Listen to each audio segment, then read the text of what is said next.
Good afternoon, ladies and gentlemen, and welcome to PlayExpo Manchester 2017. Now, my name is Dan Wood. I'm Ravi Abbott. Now, we host a podcast called the Retro Hour Podcast. Now, if you haven't heard our show before, it comes out every Friday. I think we are Britain's only weekly retro gaming podcast. I think so. Maybe it might get removed if we find another one and they tell us otherwise. Now, the way the show works is we normally run through the big retro headlines that have been making the news headlines in the world of retro over the last week, and then we welcome on a veteran of the video games industry, somebody who's got an amazing story, people who are behind those games that we all grew up playing, and that's exactly what we're going to be doing on the Retro Hour stage here at PlayExpo this weekend. Now, I thought it might be quite interesting to find out what kind of crowd we've got in here today. Anyone have a Sega Mega Drive growing up? By show of hands? Quite a few. Super Nintendo. Anybody have an N64? Oh, I thought there might be a few of them in today. Got to be expected. Well, we are here to celebrate, of course, probably the most legendary N64 game that celebrates its 20th anniversary this year. Yeah, it's the third most popular N64 title behind Mario 64 and Mario 64 Kart, wasn't it? I've said that wrong. Pretty much everybody had, I mean, those legendary multiplayer games. We'll remember, you know, having rage quits, I'm sure, many times back in the day. So I just want to let you guys know as well that coming up a little bit later on today, we've got a Signosis panel at 4 o'clock. And also at 2 o'clock, there is going to be something that you guys have got to try out. It's called the Dark Room. Now, this is kind of an interactive comedy text adventure game. If you did book tickets online, you can collect those straight afterwards from outside. If you haven't booked tickets, there are still some available. Definitely recommend you guys get them, and you can get them from just outside here when it finishes. But right now, we're going to hand you over to our good friend Paul Drury from Retro Gamer magazine, and make some noise for Goldeneye 64. Hello everyone. Welcome to PlayExpo Manchester. My name is indeed Paul Drury. I'm ably assisted, as always, by Martin Carroll, and we both scribble for a magazine called Retro Gamer. We're also old enough to have been gaming in the 90s. And gaming in the 90s, you knew where you were. If you wanted to play a first-person shooter, you did that on a PC. Rare made cute, colourful platform games, and if any game was based on a film licence, you knew it was going to be rubbish. Then in 1997, along came Goldeneye and changed all that. It ended up selling 8 million copies, and is still to this day invariably near the top echelons of those best games ever lists. The game was made by a core team of just 9 people, and I'm delighted that 2 of that original team are with me on stage today. So can we start by giving a huge warm welcome to Karl and Graham.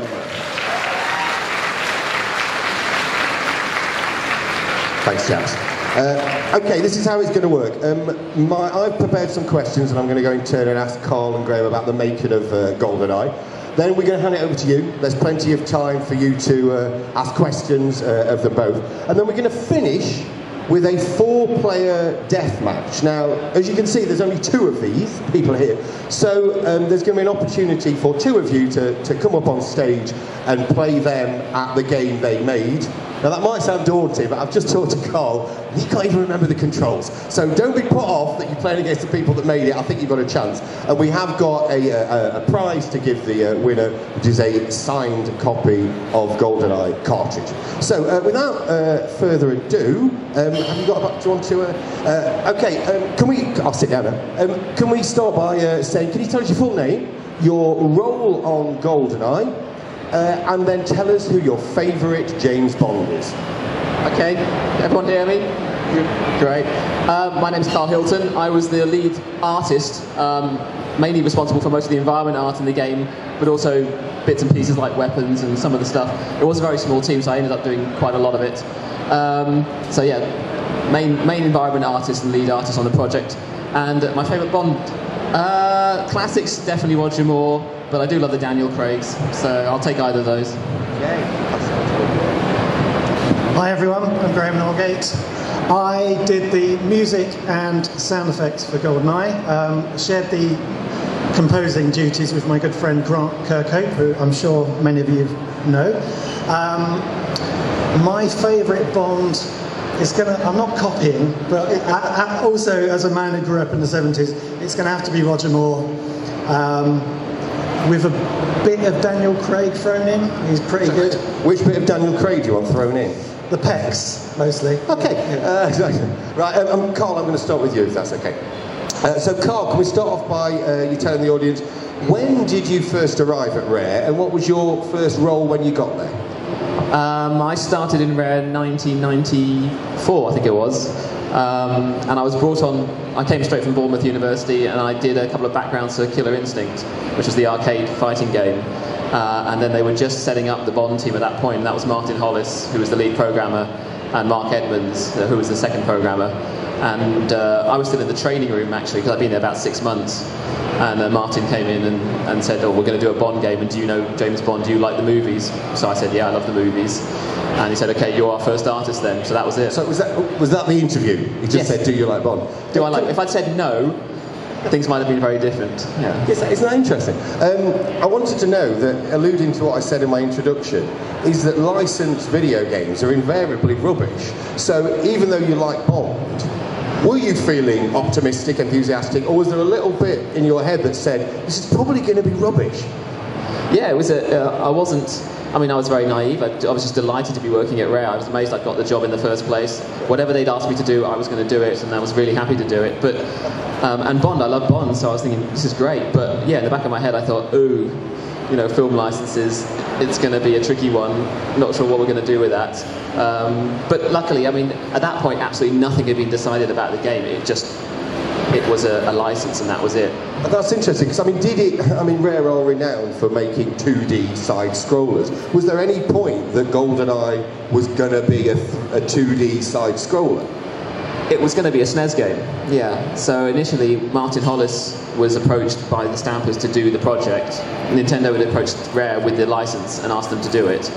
And Martin had said he didn't want to do a film tie-in unless he could do something special with it. And the condition there was, we knew the N64 was coming along. We had one, was called Project Reality dev kit in the whole of the studio. And he said, if I get that kit and I make it on the N64, or as it wasn't called that then, but then we'll do it. So that was sort of his precondition. And it would have been a very different game, wouldn't it? I understand that Virtua Cop, which was very big in the arcades there, the Sega title, was quite an influence. Can you tell me, did you actually go and play Virtua Cop and think we could do this with Bond? Yeah, we decided quite early on that it was going to be a 3D first-person perspective game. We didn't think we'd be able to do the full free roaming, so we thought we'd do it on rails. And Rare is quite close to Tamworth, and there was a big Sega World in Tamworth. And so we went to HR and asked for a load of money to go down and put cash into all the machines to play them. And the main thing is we went down and spent the evening playing through Virtua Cop. And decided that was definitely the way to go with Bond, because it was all guys shooting set-up things, and we thought we could do that very well. So Virtua Cop's a damn good game, but of course it is on rails. At what point in the development did you go, you know what, I think we can actually take this off the rails and players can actually start exploring this world? We built the first level that I built was the underneath the dish in Arathebo, the control center with the big screen at the back, and I built that as a test case. So we put a track in it and the camera followed it down and went round, and we set up characters to jump out at you and you shot them. Very crude, basic sort of. And at that point, Martin and Mark, who were working on the game engine, everything was written from scratch, so they were getting the 3D engine up and running, and actually the performance of the console was a lot better than we were expecting. And so Martin came in and we were chatting and saying, well, actually I think if we're careful with what we model, and we keep it very, very cheap, then we can probably do it free roaming. So at that point, I immediately started changing how I was making stuff to make it much, much cheaper. Fantastic. We've actually got our first still at the moment. So you were particularly involved with level design. Before we go any further, can I say a big thank you to a very good website called Goldeneye Decoded.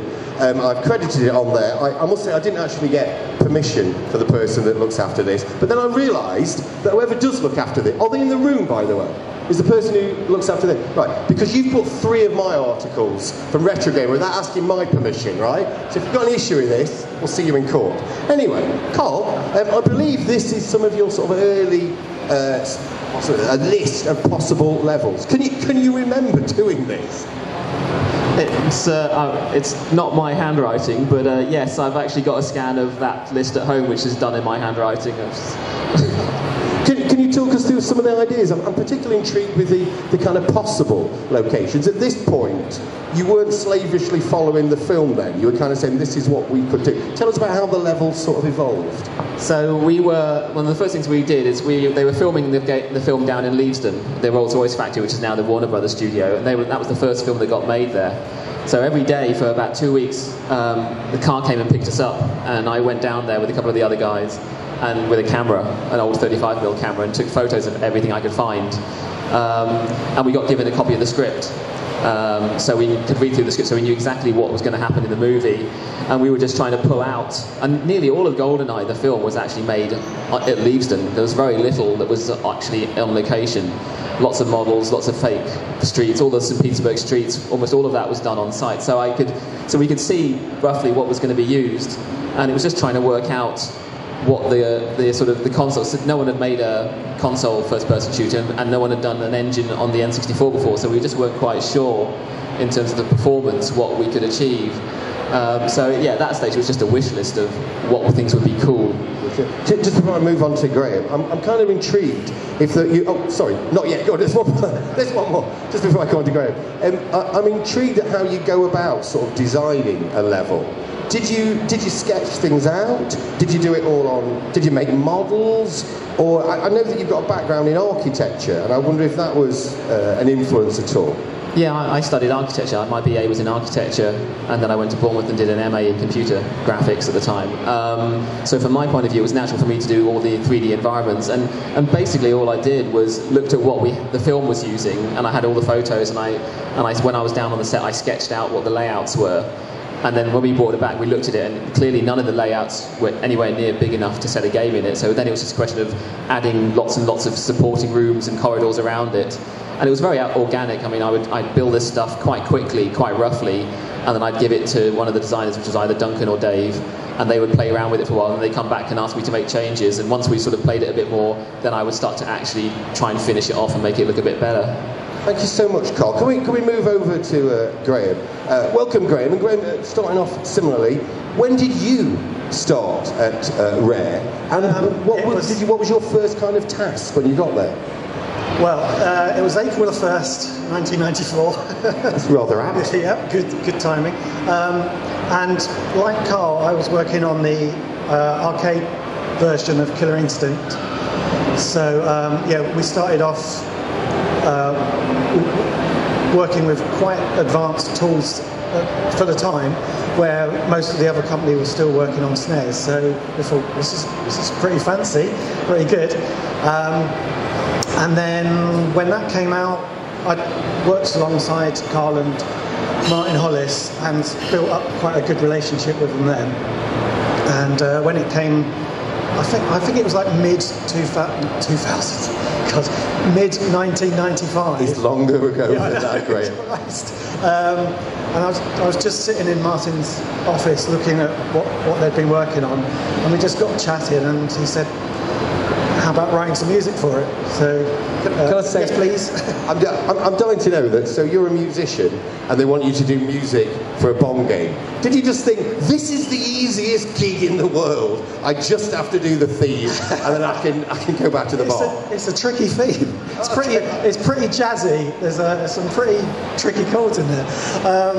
Yeah, no, it was great. When I was little, my parents had a John Barry compilation LP or something that I used to play, so I grew up loving his music, so it was brilliant, you know, do some nice sweeping strings and stuff like that.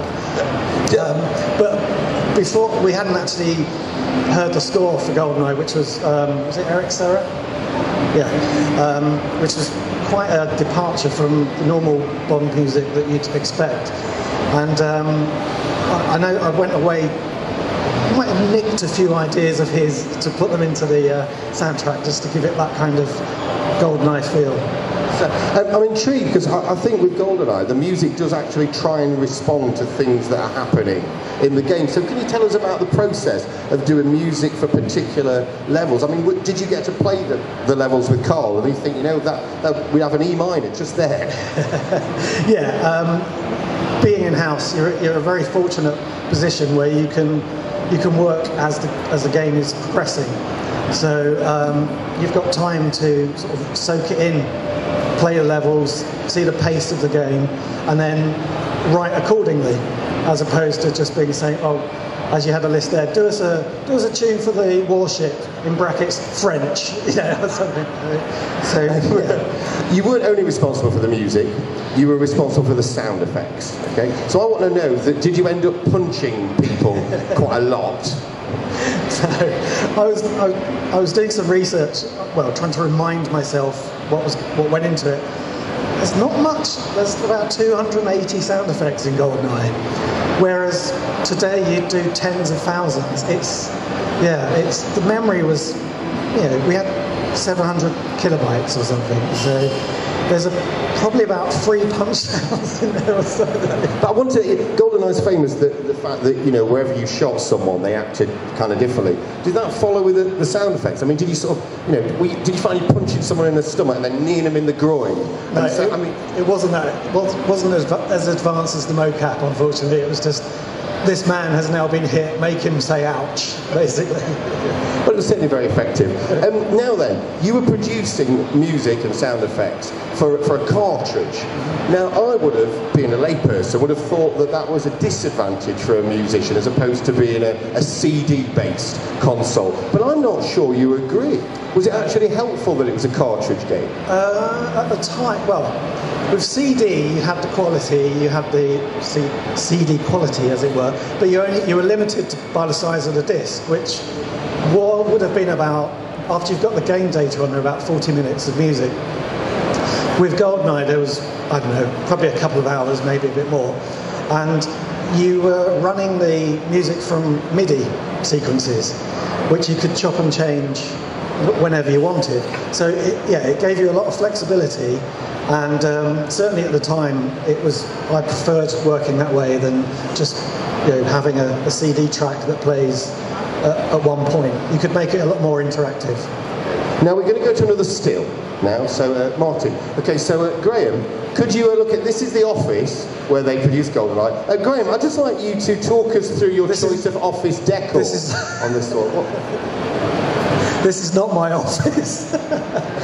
Do you remember this place? I do. That was Martin's room, because I can remember there's a Blade Runner poster next to the young lady. Can I say that doesn't make it all right, just because there's Blade Runner in the background, okay?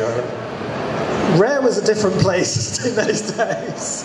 Can I ask you a question? The way I understand it is that at Rare, you were quite independent. You did have kind of teams. So I wondered if you could talk a little bit about that, Graham. Were you in your own kind of barn? Yeah. And it was just, you were very much on your own. Was that isolating, or was it kind of liberating because you felt independent? I'd say it was liberating.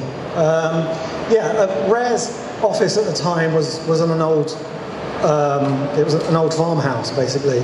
So there was a lot of these barns that had been converted, and the teams were in these barns. So you had the old farmhouse, which was at the time the Killer Instinct Super Nintendo team. You had the Donkey Kong barn. You had the Blast Core barn, and then next door to them was us. And people would just kind of leave you alone and let you get on with it. I think it's not just that sense of independence, which sounds fantastic, but I am right, I think, in saying that if there was 9 core people, of those 9, I think 8 of you hadn't really worked on a full game before. No. I think I've got that right. So this is the question then, is that, is there an advantage to that, in it kind of, you don't know what you can't do, or looking back, is that one of the reasons why it took you so long to finish the game? bit of both. Naivety is a fantastic thing, because it makes you try things that you would never do given experience. Because you look at it and go, that's never going to work, let's not do it. But without that knowledge, you just go, right, let's do this, and let's make it work. The timing was a little bit upsetting for some people. to be fair, it wasn't out before the next Bond film came out, wasn't it? Okay. Just about. We're going to go to our second still, and I'm going to ask Karl to respond to this one. Can you tell us, Karl, what is that, and why has it got something to do with GoldenEye? That's an Onyx 2 reality engine. It's a very posh name. So we were the first company at Rare. We were the first people to get our hands on these. It was the size of a small fridge. It sat under my desk. And it pumped out ferocious amounts of heat. And we had a very hot summer that year. And I remember we were daisy chaining fans from the door because there's no AC to try and keep cool. But yeah, we had some smaller silicon graphics machines, but they weren't very good at 3D, and we were trying to make a full 3D game, and they were struggling on the frame rate. This thing would run at 30 frames a second, which back in 1994, 95 was fully textured with a light, not real-time lighting, but you could texture stuff up at quite a high res, and it would actually work. So we had, we had about 5 in the end, and they were very unreliable. The heat, mainly because of the heat.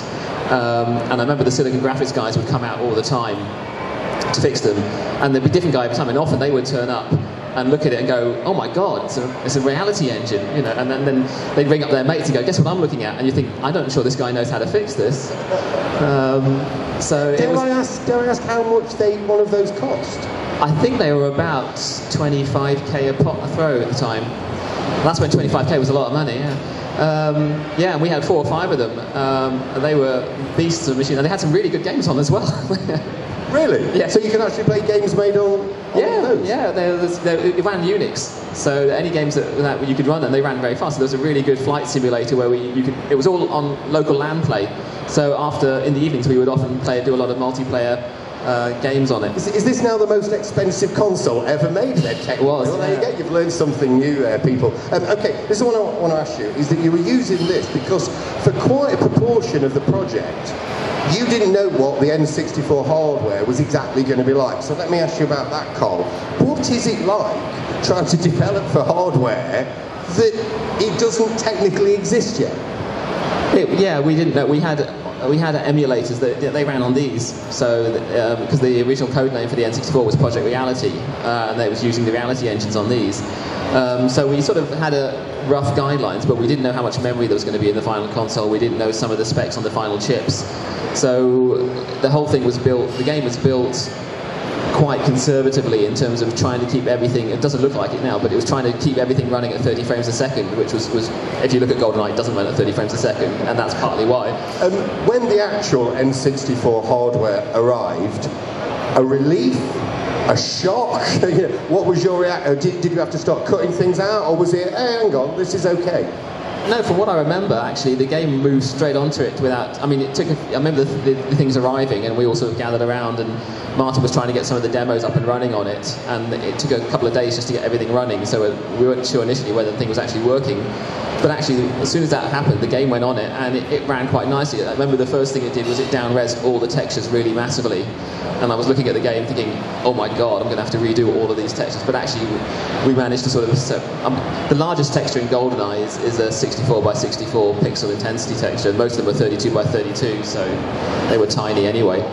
Now, whilst we're delighted that we've got 2 members of this team, of course you weren't alone, so we've managed to get a photo of the people that couldn't join us today. So, Karl, could you do me the honours of talking from left to right? Could you just say the people we are looking at on the screen? I'm assuming you can recognise them. No, I didn't. Never seen them before, no. They didn't do anything in the project anyway. It was just me and Graham. No. That's Duncan Botwood, who was one of the main designers on the project. He actually built a lot of the blocking out of the levels, and then he would give them to me, and I would start making them look pretty. B. Jones, she did most of the animation. It was all the mocap system, and she did some of the built some of the characters as well. The guy in the middle is Martin Hollis, who was the lead programmer. The guy behind is Steve Ellis. He did all the multiplayer programming. He came on about a third through the project, and Martin basically told him to go into the corner and make multiplayer work. That was the thing that we didn't tell the stampers about. Mark Edmonds is in the back right there. He was the other main programmer. He did a lot of the core engine programming along with Martin Hollis. Guy in the middle is the famous Dr. David Doak, who appears in the game in multiple locations. He came from Oxford and was hired by Rare for the IT department, and got very bored working in the IT department, and came over to see us all the time, and we got him to come and join us and do a lot of the design work. And then that's Grant Kirkhope, who Graham mentioned earlier, who also did some of the audio. And thank you. Let me pick it up. Can we just start with Martin then? Okay, so Martin was the team leader, the person that put it together. Can you remember? He's not here, so these will keep a secret. They won't tell anyone. Is that what was he like as a team leader? What are your memories of him leading this team? I think the best word for Martin is enigmatic. He was very, very chilled and laid back. I mean, the thing with the Goldeneye team was that, we never made a game before. None of us really knew what we should be doing. So we all sort of sat together in 3 very small rooms and did what we thought was right. And Martin was very great in the sense that he just completely let us get on with it. And, he would come to me and say, we need these levels. Can you go and work out how to make them? So at that point, I would do things like that list and come back saying, well, I think we should be looking at these locations and I'm going to start modelling this, this and this. And he was totally cool. And as alluded to earlier, the game was actually rather late in the end. And he was the one who got called over to the main meeting rooms regularly to talk to Nintendo in America and explain to them why they weren't going to have the game when we originally told them they were going to have the game. And that conversation happened several times over a year. But he never came back and had a go at us. It was always like, it's fine, they're fine, it'll be fine, just carry on what we're doing. I'm just going to pick out one other person in this team. Duncan Botwood here, I have met before, is that he gave me a great line. He said, I died 1,000 times for GoldenEye, right? To which I said, do explain. And apparently I think he was instrumental in the motion capture bit. So, Karl, tell us what does he mean when he said he died 1,000 pounds? Were you basically punching this man repeatedly to get his reactions? Yeah, Duncan was unfortunately the fall guy for all of that stuff. So we had a very crude mocap system in one of the rooms with a big sort of crash mat. And he was covered in all these wires because it wasn't a wireless system. It had wires attached to a big thing in the middle of the ceiling. And so he was all the animation, all the male animation in the game was Duncan doing it and us recording it. So we were trying to work out how to blow people up and shoot them, And when he just tried to sort of, bless him, he wasn't much of an actor, nice guy, but not an actor. And so he would fall down dead, and we'd look at it and go, yeah, that's weird. So we started. And I'm ashamed to say it now, but we tied rope around him and stuff, and sort of pulled him in different directions when he wasn't expecting it. It's almost 50 Shades of Grey going on. If someone 50 Shades of Grayscale. If someone had walked in, they would have. So he'd stand there and he'd say, "What are you doing next?" And we'd say, "Oh, we're just about to," and then push him over, and then you get genuine surprise reactions. So that's part of the reason why the animation in GoldenEye wasn't too bad at all. Fantastic. Now we've got, obviously you're in the team, that was the rest of the team. There are 2 other people that are important here. These fellas, if you don't know, are the enigmatic Stamper brothers. So I'm going to start with you, Karl, and then I'm going to move on to you, Graham. What are your memories of these chaps, and how important was their role in GoldenEye? I mean, they were critical. Rare was a great place to go and work, particularly for someone starting in the industry. We were given enormous freedom to go away and make the game. I mean, they played their part along with Martin in sort of protecting the team from the commercial realities of, are you ever going to get this game finished? And, they obviously had to try and deliver for Nintendo, and they had a bunch of new grads out in the barn at the back who were having a lot of fun making a game, but not seemingly getting close to finishing it at any point. So, it was the freedom that they gave to develop the game that ultimately, allowed it to be as good as it was, because there wasn't time pressure in that sense put on us. That sounds very important. I just wondered, is any of their code, even a tiny bit, or in case of Tim artwork, is any of that somewhere in GoldenEye? Code that they did? Or art, if it was Tim. I just wondered if there was any little bit of No, I mean, that stage Rare was growing quickly, and they were fully focused on growing the studio, so I'm not aware that it was Tim. I think the last thing Tim had worked on was Donkey Kong Country. I think he'd done a few bits in that. Can I pass on to Graham? Just obviously these are some of the most famous people in the British software industry, but they're notoriously private people. We've all tried to interview them, it doesn't get you anywhere. I just wondered, as someone who's worked with them for quite a long time, Graham, are they very private people? Is that how it comes across? Yeah, I mean, they're private, but they're passionate. They were very approachable guys. It wasn't like they would shy away from the staff. They were great people to work with. I just think ever since the Ultimate Play the Game days in 8-bit era, they've just been very press shy, basically.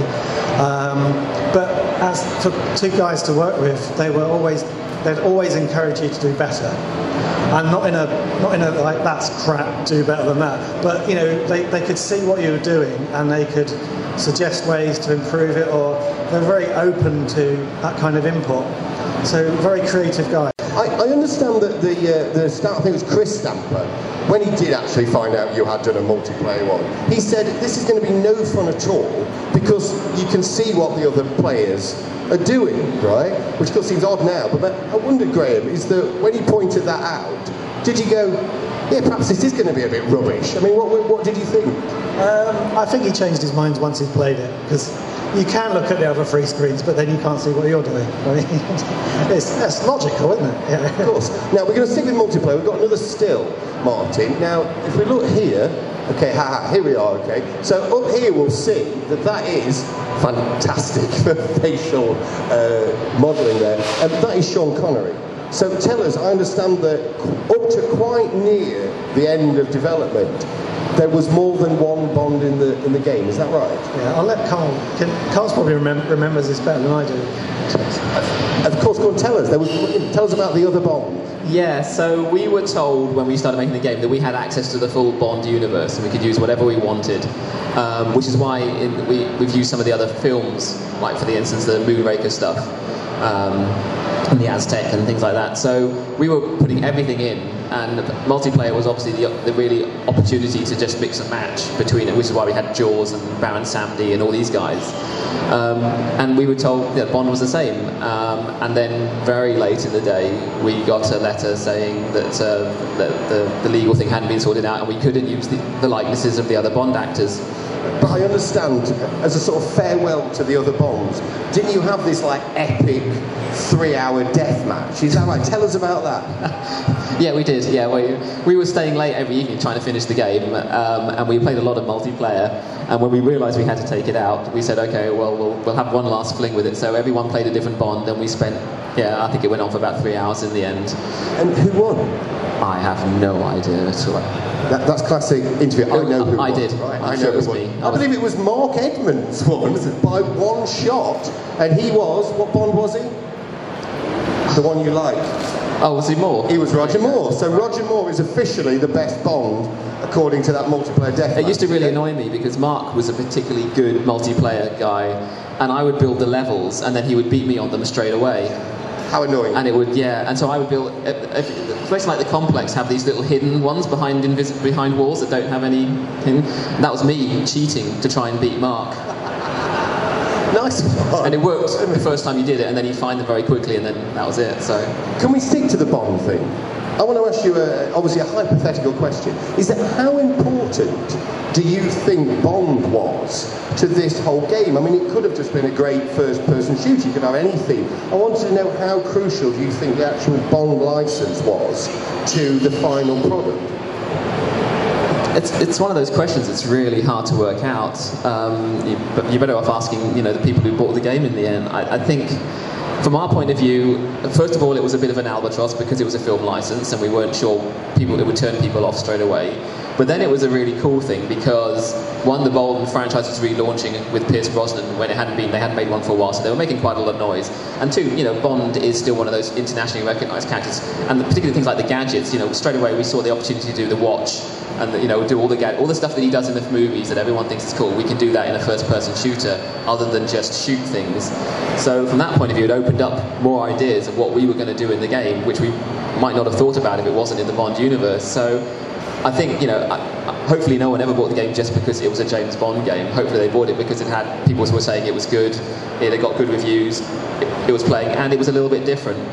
And actually had some very famous players. We've got a still here from the E3 launch in 1997. So over here we've got Grace Jones, not hula hooping, just playing Goldeneye. Can you remember that whole experience? Did you both go over to the E3 in '97? Were you yes, there? It was in Atlanta. Atlanta, right. Tell us, what are your memories of that time? You didn't go drinking with Grace by any chance, did you? No. But tell us about your memories of that show. It was quite bizarre because not a lot had been released about GoldenEye. I think we turned up at the Tokyo Game Show the year before with a rather broken build and showed it behind closed doors.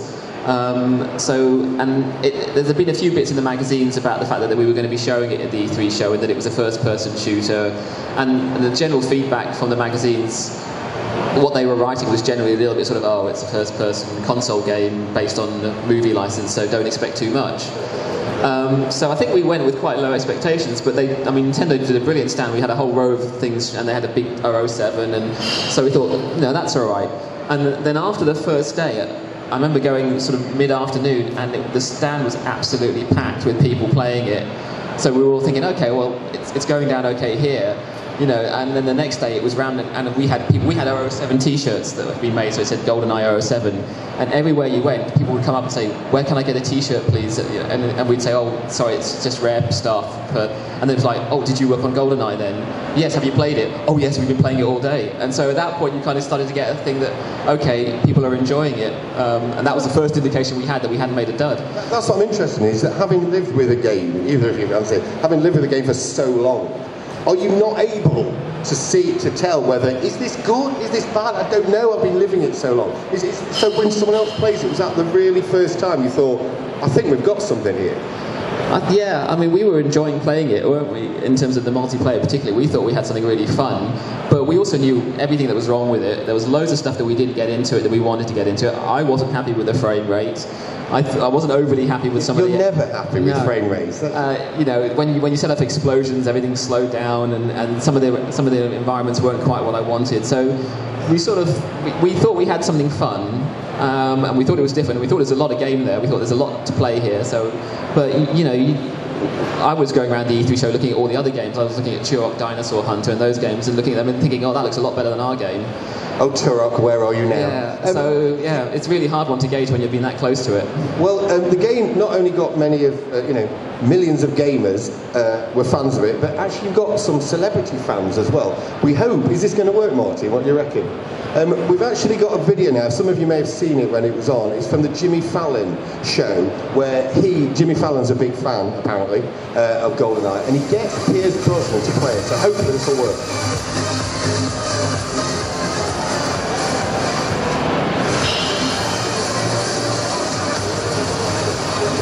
Right, you be Pierce Brosnan, you be Jimmy Fallon, okay? I think there's only 2 minutes, so should we actually risk keeping it going? When do they start playing in a second? Okay. So Pierce Brosnan is going to have a go. Jimmy Fallon is telling him how important Goldeneye was in his youth. Please, can he play it? Now, the thing that I'm intrigued about is just watch how Pierce Brosnan plays it, and be honest, is this how you played it the first time you picked up that controller? Let's just have a look. See, I don't think he's ever picked one of those controllers up before, do you?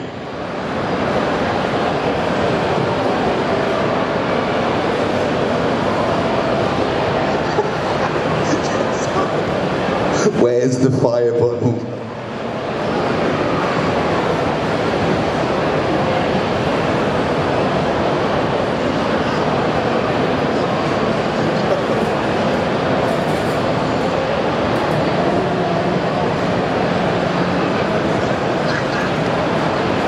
What you can tell there is how much that level is a black and white level as well. Talk us through that. What do you mean? When you say it's mainly black and white, people go, what? I don't get it. Explain what you mean. Because the memory was so limited for the graphics, the textures were tiny, but you could double the resolution on the textures if you made them what they called intensity textures rather than RGB textures, so you got rid of all the colour information out of them. So if you look at Goldeneye, about a third to half of it is actually black and white, because it was me desperately trying to get some more resolution into the textures. So it's a black and white game with a little bit of colouring.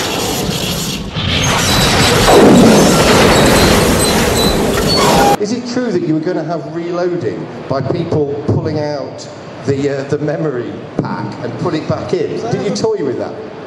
Can't remember.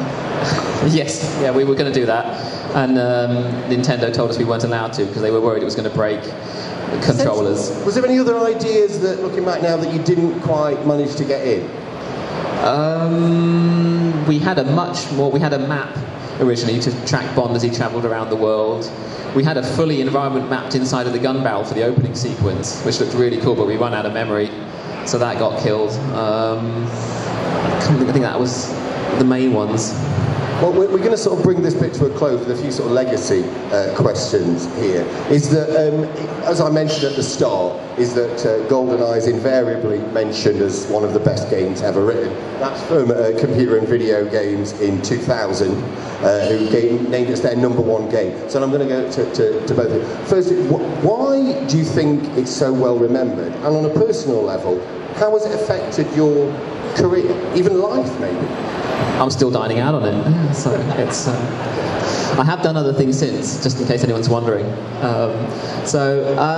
Yeah, it's. I mean, it was a fun multiplayer experience, you know. And we were playing huge amounts of multiplayer games while we were making it, and I think we'd all come from that era of multiplayer gaming where you all sit around a TV and do that. So we always knew that was good, and it seems that the multiplayer was the thing that really resonated with people. So from that point of view, you know, I suppose that's why it was the first console multiplayer experience like that.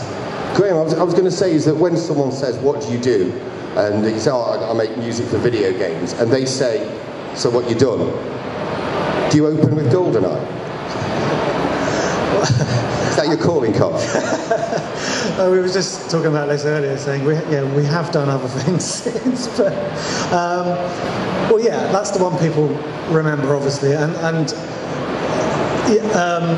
it's mostly people saying, I nearly messed up college thanks to you, because we'd spend all the time, you know, playing it with our flatmates and stuff. I mean, 20 years is a long time, so you know, there's fewer people nowadays that will remember that. You know. Judging by the audience here, Graham, I think not, and that brings us quite nicely. Ladies and gentlemen, can we have a huge round of applause for Karl and Graham? Okay, thank you so much. That was fascinating. Thanks, gents. Okay, now it's over to you. We have got friends here from the Retro Am managing the roving mic. So can I just say, it's dark and I haven't got my glasses. So you might have to wave and then the mic will come to you. If you've got any questions for Karl, Graham, or indeed both. So we've got here and then we've got loads over here as well. Okay. Hi lads. First of all, I'd just like to say thank you. But secondly, whose idea was it to come up with the 2 bonus levels at the end? Sorry, which bonus levels? I think it was the Egyptian. Aztec complex and the Egyptian crypt. Oh, that was me, yeah. Because there was my Roger Moore was my favourite. So I wanted to do the Moonraker stuff really badly. So I just went to Martin and said, "Do you mind if I do this?" And he was like, "Yeah, that's cool." And also we were doing a lot of multiplayer design right at the end, trying to squeeze it all in before the launch date. So it was just really obvious trying to use those sorts of movies as backgrounds for just doing that and then turning them into actual playable levels later. Dan, I think there's loads of people over here, so we've got a right bundle here, here, and then over there. You'll all get all 4 of you, don't worry, you're in. It's up today. Thank you very much. You said that you like to try and maybe include a few hidden extras so that you'd have an edge over your teammates when you're playing multiplayer. I'd like to ask you both, do you have a specific weapons mode and level that you'd pick when you really wanted to win a game? Odd job, obviously. And the complex was the first level we built to test out the multiplayer. So that's the one that I threw every idea I had into, having never made a multiplayer level before. So it was a kind of a learning experience. So that was the one, and I constantly went back and played with it and changed it, and I never told anyone else I was doing it. So sort of 6 o'clock we'd say, right, let's sit down and play multiplayer, and I'd choose the complex specifically, and people like Mark Evans would go, fine. And then he discovered that I'd blocked off his favourite doorway and put a new one in somewhere else. Because I mean, it was so quick to do in those days. Well, you could do it in an hour and then rebuild the level and send it out. So yeah, that's what I would do. Golden Gun was always my favourite. I think I could be wrong, but I think it was my idea that the Golden Gun, because it was 1 bullet kill in the films. He always killed with 1 bullet. I said we should do that as a mode. Duncan or Dave might dispute that. I can't really remember, but yeah. I still like the complex, and as you're about to find out, I'm terrible at playing first-person shooters. So I used to like slappers only because it sort of levelled the playing field. So because I wouldn't get sniped by the better players. Hi there. I didn't myself grow up with an N64. I always used to visit a friend. So multiplayer is the only experience I've really got of the game. And I just remember I was slapping everybody for ages and ages and ages. And it's just made me think, if you had the time and the resources, would you have implemented any other multiplayer modes? Or were you just happy with what you had, like maybe capture the flag or espionage or anything like that? I think a lot of it was, we got a lot of feedback from Mario Club in Seattle for Nintendo America. They were playing the game a lot and they loved it. So they would come back with huge numbers of suggestions, and we just ran out of time in the end. A lot of the challenges that are in the game were stuff that they did and came back to us and said, we've just done this. And we're like, okay, well, we'll try that as well. Yeah, there was a phenomenal amount of feedback that was really good, and we could have implemented that, but we just didn't have the time. The game was already well over a year late, so... I must admit, I've battled with this question for a while, if you don't mind me asking. I'm Neil, GaminGuys.com, by the way. Goldeneye, was it the first game that ever zoomed in on a sniper rifle? Or any gun? Because as far as I'm concerned, it was, and I haven't been able to be disproved by anyone so far. Wasn't Murder, Death, Kill? MDK, yeah. MDK. So there was a bit of we think we did it first, and they think they did it first. Yeah. They certainly came out before us, but we'd shown it at a show a bit before, and they'd been in to see it, I think. So I think that probably, it's one of those things, I think there's lots of things like that where people have the same idea and both implement it, and I think they came out before us with it. Because I remember going into the meeting room to look at it, and it had the sniper mode in it, and thinking, damn, they beat us to it. I'm up here. Hello. I'm over. I'm up. Yeah, it's a good thing. I hate to say it, but I was more of a fan of Perfect Dark, but I was always wondering, don't hate me, what I always wanted to know was any of... Turn the mic off. Come back in 3 years. I was wondering, was any of the content in Perfect Dark always destined for Goldeneye? Because I know you were going to do Tomorrow Never Dies, and that kind of never happened. So was anything in Perfect Dark something you always wanted to do in Goldeneye? I mean, Perfect Dark was obviously our follow-up, and so it was a brilliant opportunity to right all the wrongs that we got in Goldeneye as far as we were concerned. So there was lots of stuff in terms of, there were quite a few deathmatch levels that I'd planned out on paper that never got into Goldeneye, and so they went into Perfect Dark. And there's a lot of ideas in terms of the levels that came from Goldeneye straight into Perfect Dark, but there was nothing specific like that. Certainly, it was a good opportunity to improve the sound. Having Goldeneye being sort of the first game on the system, you were learning as you go along. So having the opportunity to do another shooter with that knowledge helped a lot to improve the quality of the sound effects and push the music more. Okay, now final question. Hi guys, one quick question for both of you. Graham, my favourite theme music in the game is The Facility. Which is yours? My favourite tune? I wrote a piece for The Jungle, which I ended up taking out because we went with the jungle effects in the first place.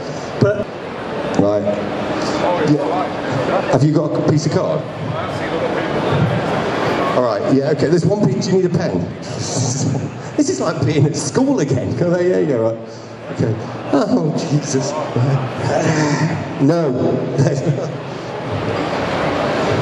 Right, there's one last pen, and I'm so sorry. All right. Okay. This is what's going to happen.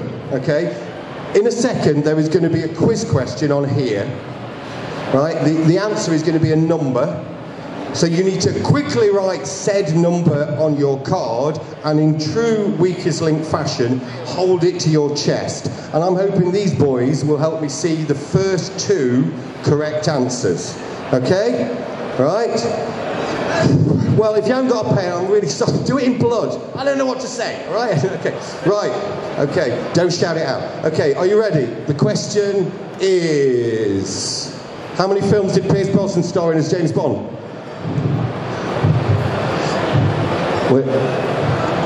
Winner... Did you see it? Was it this chap? Right, folks, thank you so much for joining in. And if I knew there was going to be this many people, I wouldn't have done this method, okay? But you two boys, right, you're in, okay?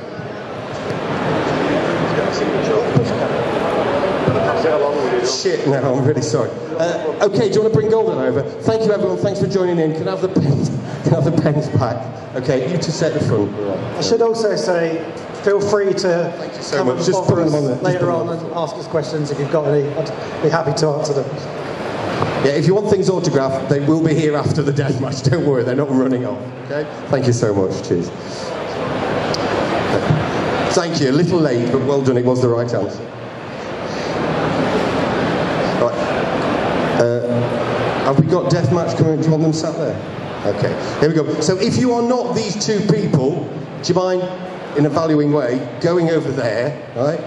Karl and Graham, do you want to take your place here? I'm really sorry you're not in it, okay, in a valuing way. And they will sign that straight after this. If you have a seat, they will sign it straight after this, okay?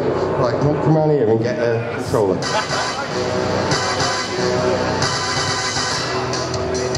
Karl, you're in charge.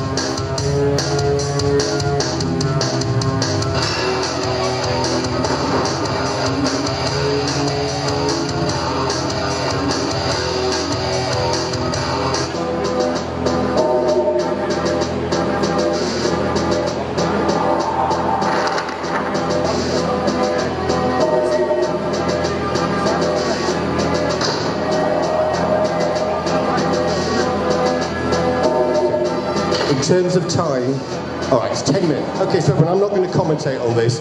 So we've got 10 minutes. Most kills at the end of 10 minutes will be the winner, and you get a signed Goldeneye cartridge. May the best Bond win. And don't choose Odd Job or you disqualify.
I am invincible!